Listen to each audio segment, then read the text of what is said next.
ಅಭಿವೃದ್ಧಿಗೆ ಹಣ ನೀಡುತ್ತಿಲ್ಲ ಎಂದು ಸುಳ್ಳು ಹೇಳುತ್ತಿರುವವರಿಗೆ ಬೇಲೂರು ವಿಧಾನಸಭಾ ಕ್ಷೇತ್ರಕ್ಕೆ ನಮ್ಮ ಕಾಂಗ್ರೆಸ್ ಸರ್ಕಾರದ ಕೊಡುಗೆ ಹೆಚ್ಚು ಎಂದು ಮಾಜಿ ಸಚಿವ ಬಿ ಶಿವರಾಮ್ ಹೇಳಿದರು.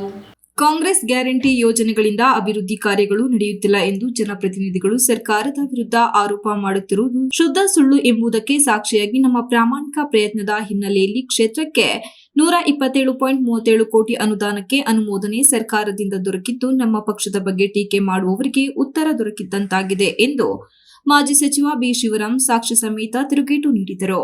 ಪತ್ರಿಕಾಗೋಷ್ಠಿಯಲ್ಲಿ ಮಾತನಾಡಿದ ಅವರು, ಗ್ರಾಮೀಣ ಪ್ರದೇಶದ ರೈತರಿಗೆ ಅನುಕೂಲ ಕಲ್ಪಿಸುವ ನಿಟ್ಟಿನಲ್ಲಿ ಗುಣಮಟ್ಟದ ವಿದ್ಯುತ್ ಸರಬರಾಜು ಮಾಡಲು ತಾಲೂಕಿನಾದ್ಯಂತ 13ಕ್ಕೂ ಹೆಚ್ಚು ಕಡೆ ಸಬ್ ಸ್ಟೇಷನ್ಗಳ ಕಾಮಗಾರಿಗಾಗಿ 127.37 ಕೋಟಿ ರು ಅನುಮೋದನೆ ದೊರೆತಿದೆ. ಇದು ನಮ್ಮ ಶ್ರಮ, ಕಾಂಗ್ರೆಸ್ ಸರ್ಕಾರದ ಕೊಡುಗೆಯಾಗಿದೆ.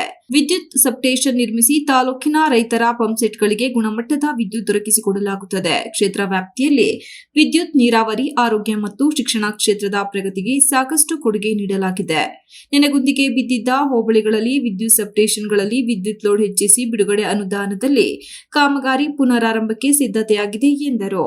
ಪೈಲಟ್ ಸ್ಕೀಮ್ ಅನ್ನು ತಮ್ಮ ಅವಧಿಯಲ್ಲಿ ಗಣಿಸಿ ಕ್ಷೇತ್ರದಲ್ಲಿ 12,000 ಅನಧಿಕೃತ ಬಾವಿಗಳನ್ನು ಸಕ್ರಮಗೊಳಿಸುವ ಮೂಲಕ ವಿದ್ಯುತ್ ಶಕ್ತಿ ಎಂದರೆ ಏನು, ರೈತರಿಗೆ ಯಾವ ಪ್ರಮಾಣದಲ್ಲಿ ಬೇಕಾಗುತ್ತದೆ, ಜನಸಾಮಾನ್ಯರಿಗೆ ಯಾವ ಪ್ರಮಾಣ ಬೇಕು, ಎಷ್ಟು ಕಿಲೋವ್ಯಾಟ್ ಇದ್ದರೆ ಅನುಕೂಲ ಎಂಬುದನ್ನು ಆಧರಿಸಿ ಕೆಲಸ ಮಾಡಿ ತೋರಿಸಿದ್ದೇವೆ ಎಂದರು. ಬೇಲೂರು ಕ್ಷೇತ್ರಕ್ಕೂ ಗಣಸಿ ಕ್ಷೇತ್ರವನ್ನು ಹೋಲಿಸಿ ನೋಡಿದರೆ ಅಜಗಜಾಂತರ ವ್ಯತ್ಯಾಸವಿದೆ ಎಂಬುದು ನಮ್ಮ ಕಣ್ಣಿಗೆ ಎದ್ದು ಕಾಣುತ್ತಿದೆ.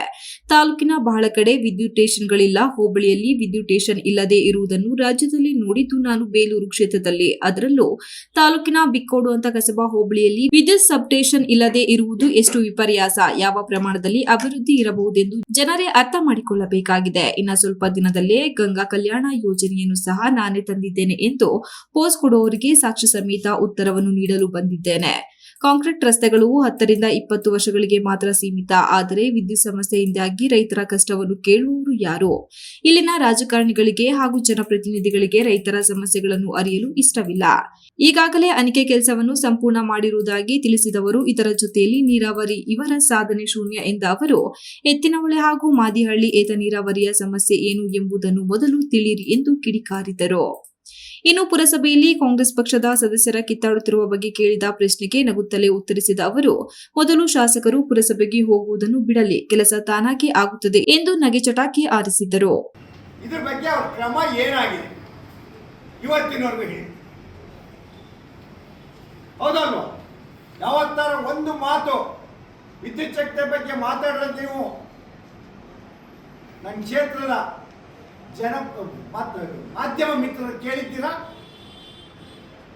ಅವ್ರ ಬಾಯಿಂದ ಯಾವತ್ತಾರು ಒಂದು ದಿವಸ ವಿದ್ಯುತ್ ಶಕ್ತಿ ಬಗ್ಗೆ ನಾನು ಈ ಕೆಲಸ ಮಾಡಿದ್ದೀನಿ ಅಂತ ಹೇಳಿ ಕೇಳಿದ್ದೀರಾ? 10 ಲಕ್ಷದ ಕೆಲಸ ಮಾಡಲಿ, ರೋಡಿಂದ ಓಡೋಯ್ತಾರೆ.